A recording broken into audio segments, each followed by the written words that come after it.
So, who would like to start? Okay, so right away, I'm like, they're in prison, because this looks prison-y. I don't know, but interesting kind of dynamics. Let's see where this goes.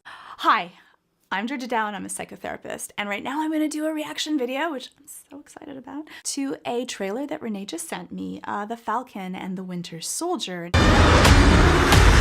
Mr. Barnes, why does Sam aggravate you? 15 seconds to drop.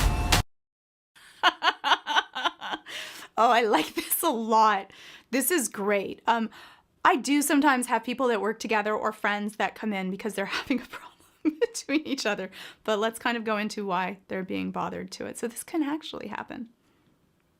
So what's our plan? Great.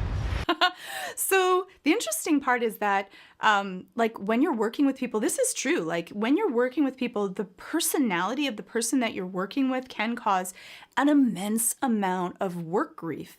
And so this is a really realistic situation. You can see that superheroes, they're doing life or death work. It's really important. It's in cohesiveness of working with a team. If your teammates are not validating, listening to you, and you don't feel like you're an appreciated member or even respected enough to be given an answer before the person jumps out of a plane and leaves you in it, you can see that that would actually cause a whole bunch of work strife. And I think that this is a really interesting take. Yeah, this is going to cause some huge issues. Like, this might be, this is going to be more than 1 or 2 sessions. Where do we start? I love that. I love that little bit of teamwork. So they have to work really well. One shoots off the shield and the other catches it. So this is how close, this shows how close their working relationship is. But the problem is that when you're working so closely with one another, and when you spend a lot of time together, so you can be really close friends, but you need a little bit of distance. But suddenly you are put together and having to work under extreme stress and constantly in each other's hair and space. This can cause a lot of disruptions. This can make things very difficult. And the thing that you used to love about the person now starts to irritate you. And that's also what happens with couples also when they start to live together. The thing that you might have thought was cute at first now becomes an extreme annoyance. We came here to see Jet, what she got? No, not on my Buck, I have a plan.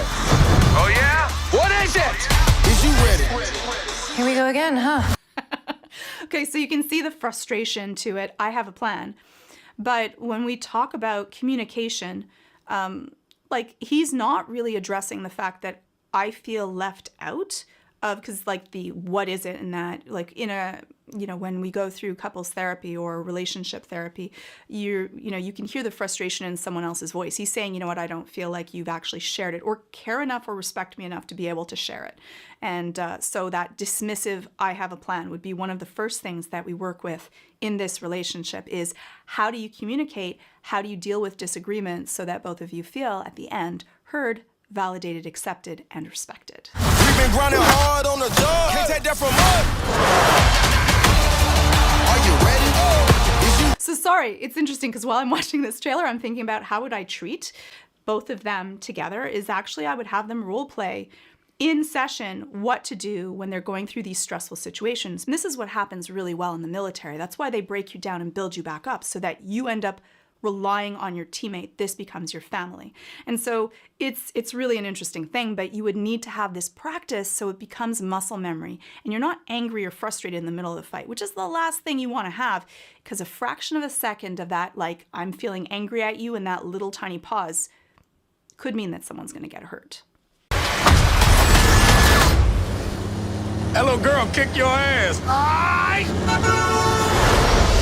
So yeah, that would be like probably something that would also come up when you're doing therapy, is like trash talk, which is really funny in a movie. I don't want them to actually get rid of this in the movie because this makes the movie so much better. And sometimes this can actually inspire someone to get that surge of fight inside of them. So it might even be a useful technique to be able to work on.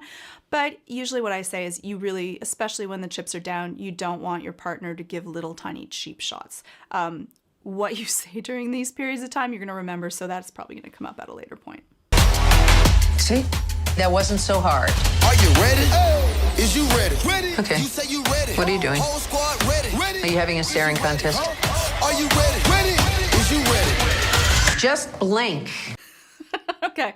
So no doubt she's doing like a workshop right now with them staring at each other where you're going to say, you know, usually I do one where you share what you feel, why you're upset, and the other person has to repeat it back to the other one. The facial features in your body's reaction is really important because even if you say, I'm sorry, but like if you do it with a mean face, you don't really mean that you're sorry. Sweet Jesus. I mean, how old are you? Good question. When all of us are frustrated and upset, we all kind of go limbic and we're back to our childlike selves with all of those issues and problems that are coming back up. And so I think that that's a perfect thing to end on. Hopefully you enjoyed this video, and if you did, please hit like and subscribe. And if you have something that you would love for me to react to, please put it in the comments below.